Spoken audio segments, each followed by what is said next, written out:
yang dikasihi Tuhan, kita boleh bersyukur kepada Tuhan karena kita boleh diperjumpakan lagi dalam persekutuan dengan Tuhan lewat ibadah rumah tangga.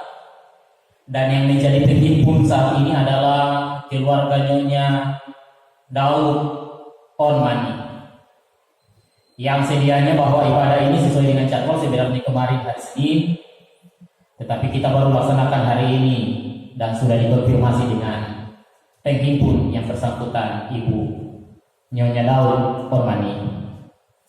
Saudara-saudara yang dikasihi Tuhan, mari kita mempersiapkan hati dan pikiran kita dalam persekutuan dengan Tuhan. Karena itu saya mengajak kita semua untuk berdiri dan kita akan bersama-sama memuliakan Tuhan lewat nyanyian rohani nomor 3. Hormat bagi Allah Bapa, hormat bagi anaknya. Nyanyian rohani nomor 3.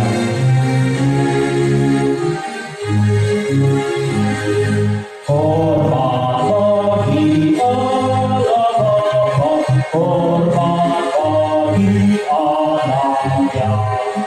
Hormat bagi penghimpun ketiganya yang besar. Haleluya, haleluya, ketiganya yang besar. Kita semua mengimani dan meyakini bahwa ibadah saat ini terjadi dalam nama Allah Bapa, Anak, dan Roh Kudus. Turunlah kiranya anugerah, salam, dan damai sejahtera dari Allah Bapa kita dalam Yesus dan Roh Kudus menguduskan jemaat sekalian. Amin. Silakan duduk kembali. Saudara-saudara yang dikasihi Tuhan, sukacita boleh bersama kembali dalam persekutuan ini. Itu semua karena kasih dan kemurahan Allah dalam kehidupan kita. Karena itu sebelum kita masuk dalam pemberitaan firman Tuhan, kita akan kembali membuka nyanyian rohani nomor 14. Nyanyian rohani nomor 14 sebagai ungkapan iman di hadapan Tuhan. Kesukaan yang ceria hanya ada padamu.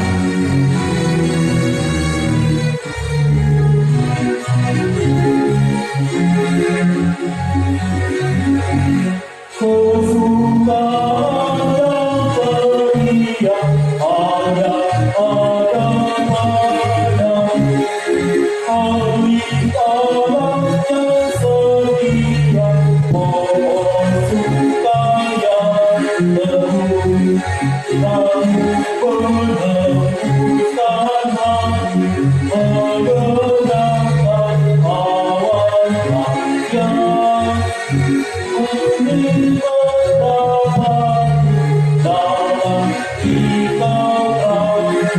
rakyat. Mari kita berdoa untuk firman Tuhan yang kita akan baca dan renungkan hari ini.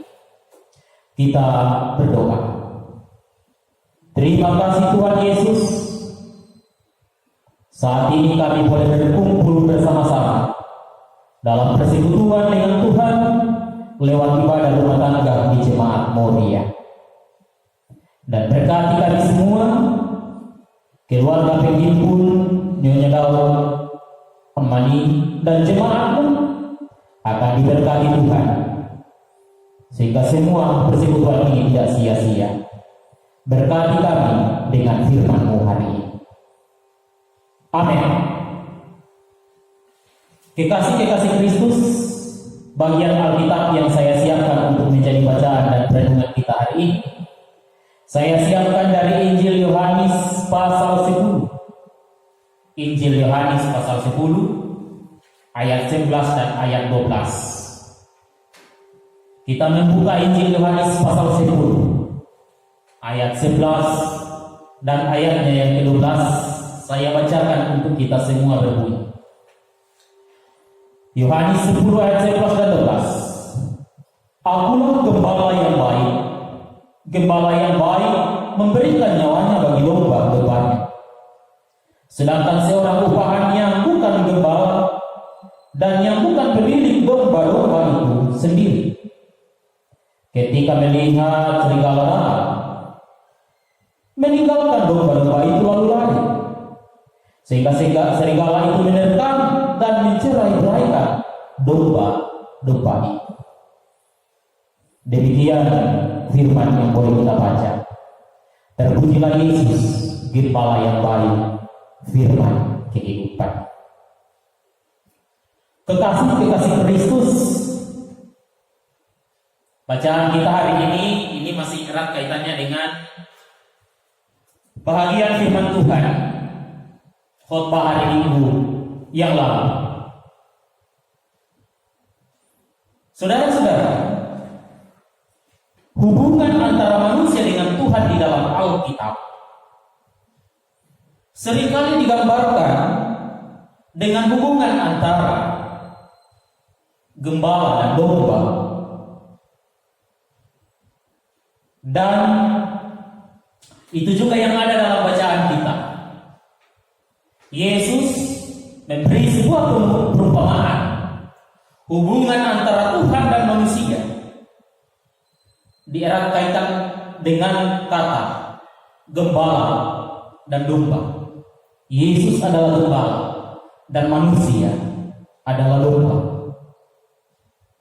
Mengapa demikian? Mengapa manusia seringkali digambarkan sebagai domba dan Allah di dalam Yesus Kristus sebagai gembala? Mengapa manusia tidak disebut kuda, ayam, atau yang lainnya? Karena itu saudara-saudara, pertanyaan ini akan kita jawab lewat kita akan menguraikan, menjelaskan bagaimana tugas dan tanggung jawab gembala dalam dunia Timur Tengah Palestina pada zaman Tuhan Yesus hidup secara kasat mata bersama dengan murid-muridnya. Dan apa itu domba di daerah Palestina Timur Tengah? Bapak Ibu, saya akan mulai dengan gembala. Gembala di daerah Timur Tengah pada zaman Tuhan Yesus atau pada zaman Perjanjian Lama sampai pada zaman Tuhan Yesus punya peranan atau punya tugas yang sangat penting. Gembala berperan atau bertugas merawat dengan lemah lembut domba peliharaannya. Bahkan tugas gembala adalah memberi makan dan bahkan memberi nama. Kalau kita baca ayat 3 Injil Yohanes pasal 10 bagian B ayat 3 mengatakan, dan ia memanggil domba-dombanya masing-masing menurut namanya, menuntutnya keluar. Tugas dan tanggung jawab gembala juga dikondisikan sesuai dengan musim-musim yang berlaku di Timur Tengah saat itu. Misalnya pada musim semi, domba-domba akan digiring oleh para gembala ke rumput yang hijau yang subur. Dan ketika musim dingin tiba, domba-domba kembali digiring oleh sang gembala masuk ke kandang yang tertutup karena dingin. Bisa saja kalau dia tidak di kandang tertutup, dombanya bisa mati kedinginan.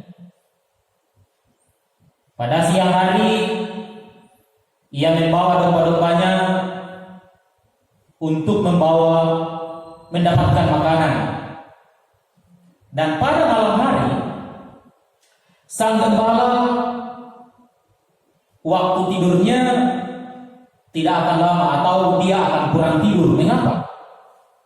Karena ia akan setia menjaga domba-dombanya dari serangan binatang-binatang buas atau para predator buas saat itu.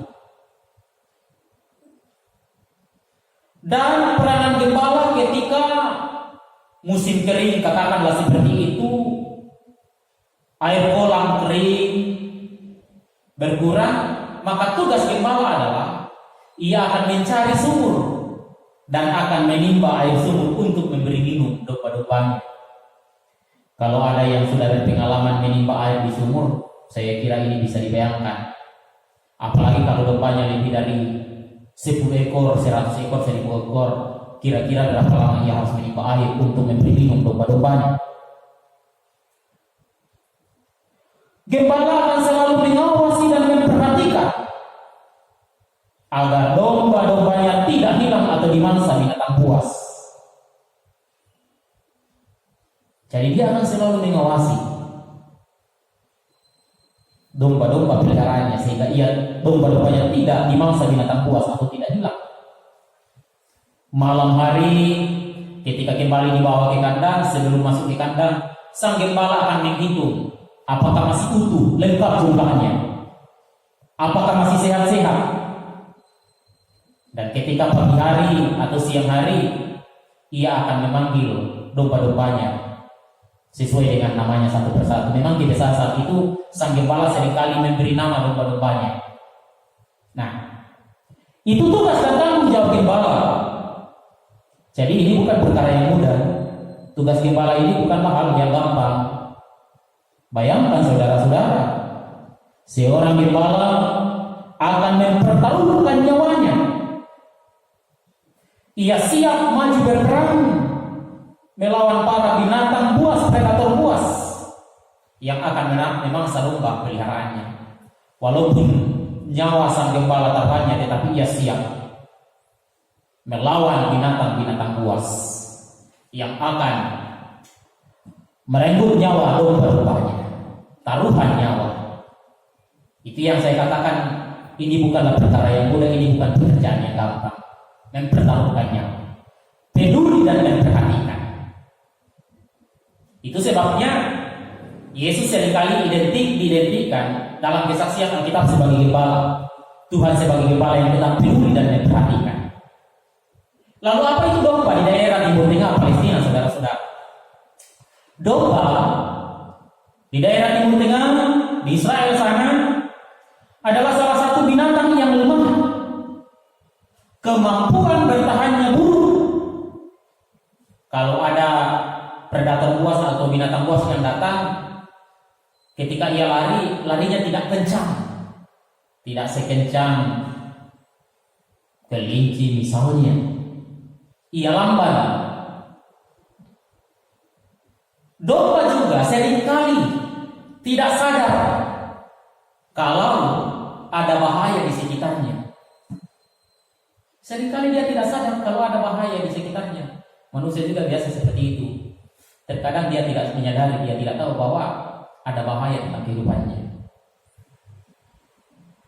Di sisi lain, yang menarik kalau kita melihat bahwa ternyata mengapa domba seringkali menjadi binatang peliharaan, karena ternyata sisi lain dari domba punya banyak manfaat. Misalnya bulunya atau kulitnya bisa menjadi, kulit domba atau bulu domba bisa menjadi alat pakaian manusia. Kita tahu Yohanes Pembaptis pakaiannya dari bulu, kan seperti itu. Jadi domba juga seperti itu, bulunya dan kulitnya bisa menjadi pakaian. Tanduknya, biasanya kalau domba jantan itu bertanduk, tanduknya bisa menjadi wadah atau alat tiup. Saya uling, daging domba, saudara-saudara, ternyata daging domba dalam daerah Timur Tengah Palestina sana adalah salah satu makanan istimewa dalam sebuah acara-acara atau ketika ada penguasa-penguasa pembesar yang datang, raja-raja,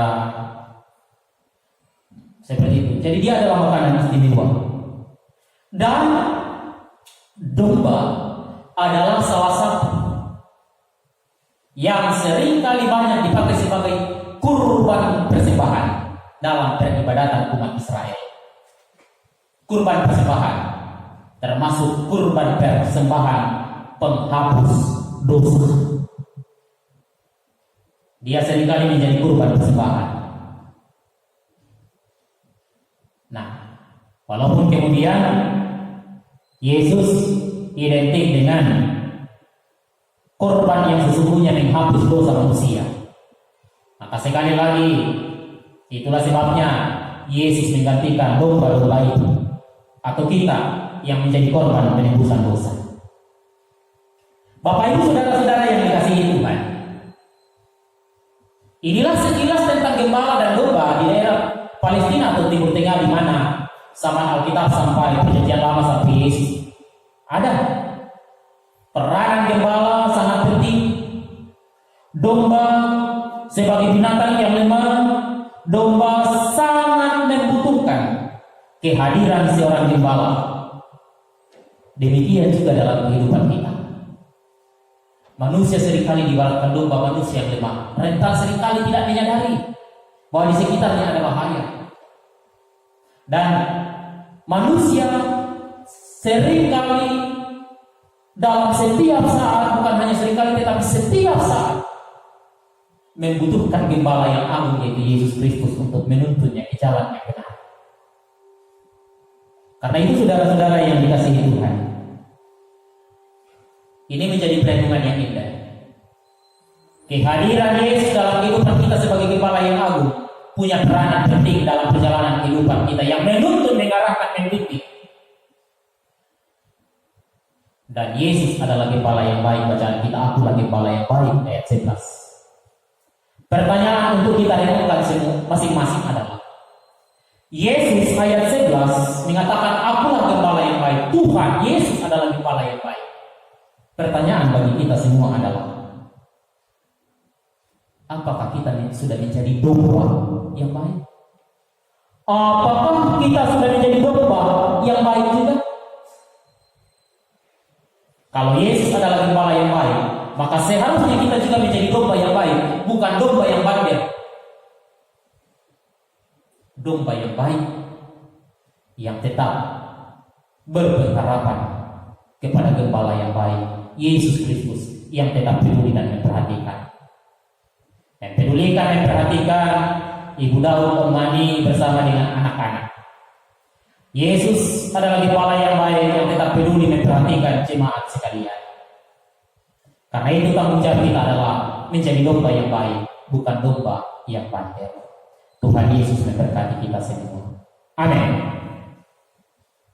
Bapak Ibu saudara-saudara yang dikasihi Tuhan, sebelum kita satu dalam doa syafaat mengaminkan firman Tuhan, kita akan sama-sama mengucap syukur atas segala kasih dan pemeliharaan Tuhan. Karena itu, mari kita nyatakan ungkapan sukacita sebelum satu dalam doa syafaat dengan bersama menyanyikan Tuhan adalah gembalaku.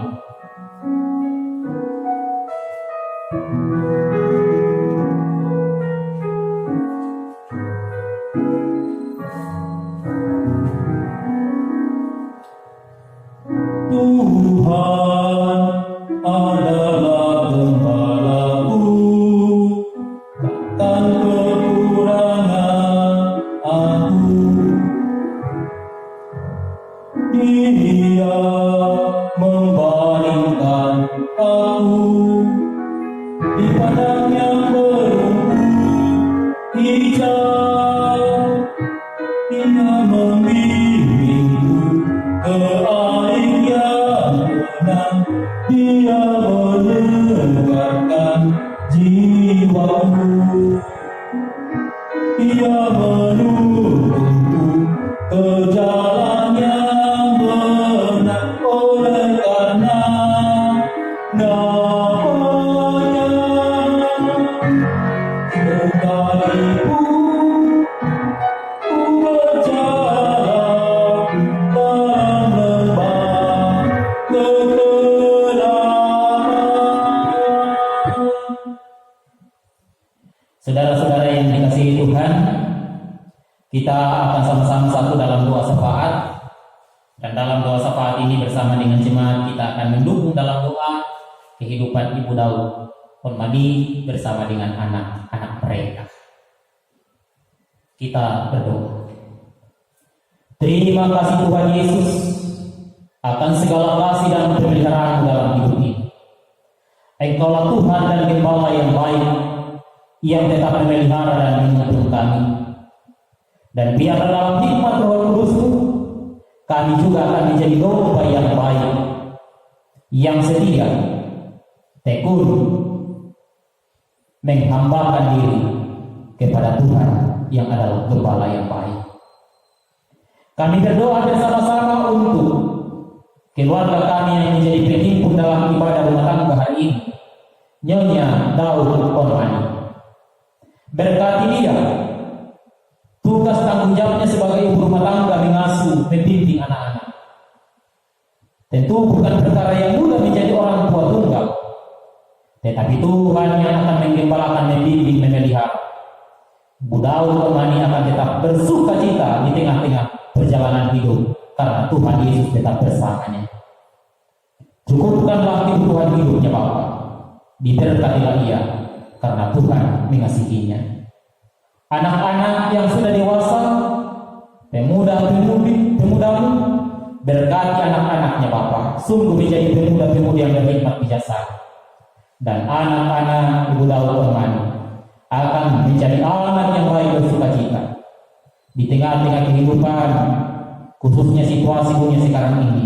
Berkati Ibu Daud Ormani bersama dengan anak-anak, sehingga hidup mereka tetap dijamin dalam sukacita bersama dengan Tuhan. Mereka tidak akan pernah berkekurangan karena Tuhan mencukupkan kebutuhan hidup mereka. Rencana-rencana mereka Tuhan berkati sehingga selalu berhasil. Diberkatilah Ibu Daud Ormani bersama dengan anak-anak. Berkati jemaat Bapa, peliharakan mereka, hidup mereka bersukacita, sehingga di tengah-tengah kehidupan mereka bekerja, baik bekerja di rumah atau di kantor masing-masing, mereka semua bersukacita. Anak-anak ketika mengikuti ujian, mengikuti ulangan, bersekolah dari rumah, dikaruniai mereka keberhasilan. Mereka tetap rajin belajar dan Tuhan mengaruniakan kecerdasan. Berkati jemaatmu yang mungkin dirumahkan oleh karena wabah virus corona. Kami yakin di dalam Tuhan mereka tidak akan pernah berkekurangan karena Tuhan Yesus akan tetap mencukupkan. Dan jadikan mereka menjadi domba-domba yang baik. Berkati gerejamu, bahwa hamba-hambamu akan menjadi gembala yang baik di dalam nama Tuhan Yesus bagi domba jemaat-jemaat Kristus. Berkati ungkapan-ungkapan syukur, persembahan-persembahan jemaat. Diberkati mereka malam ini, tidur dengan sukacita, esok boleh bangun dengan selamat. Berkati bangsa dan negara kami. Wabah virus corona di dalam Tuhan biarlah segera berlalu. Dan ajar kami mengambil hikmah positif dari setiap persoalan hidup yang ada. Terima kasih Tuhan. Ini syukur dan syafaat kami. Kami berdoa di dalam Yesus yang sudah mengajar doa bahwa kami bersama demikian. Bapa kami di surga, dikuduskan namamu, datanglah kerajaanmu, jadilah kehendakmu di bumi seperti di surga. Berikanlah kami hari ini makanan kami yang secukupnya, dan ampuni kami akan kesalahan kami, seperti kami juga mengampuni orang yang bersalah kepada kami. Jangan membawa kami ke dalam pencobaan, tetap lepaskan kami dari yang jahat, karena Engkau yang mempunyai kerajaan dan kuasa dan kemuliaan sampai selama-lamanya. Amin. Kekasih-kekasih Kristus, kita akan bersama-sama menerima berkat Tuhan dalam akta liturgi kebaktian rumah tangga hari ini. Dan sebelum kita berpisah satu dengan yang lain, mari kita kembali memuliakan Tuhan lewat ungkapan iman. Tiap langkahku diatur oleh Tuhan. Dan untuk menerima berkat dari Tuhan, saya persilakan kita semua berdiri. Kita akan memuliakan Tuhan dalam nyanyian Tiap Langkahku Diatur oleh Tuhan.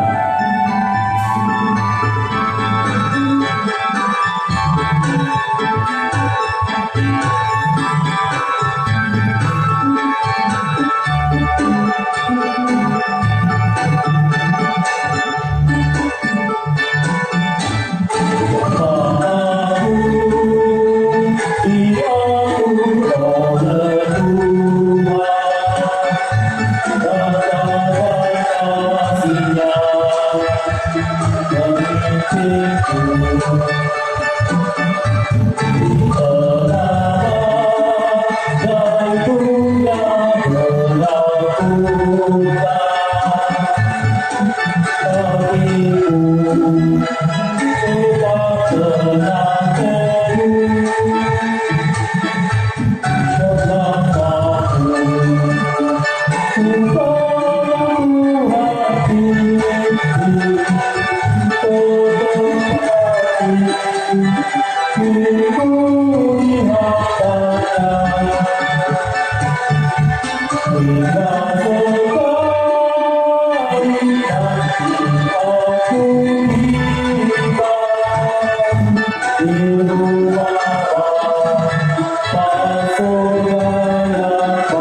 Saudara-saudara, arahkan hati dan pikiran dan terimalah berkat dari Tuhan.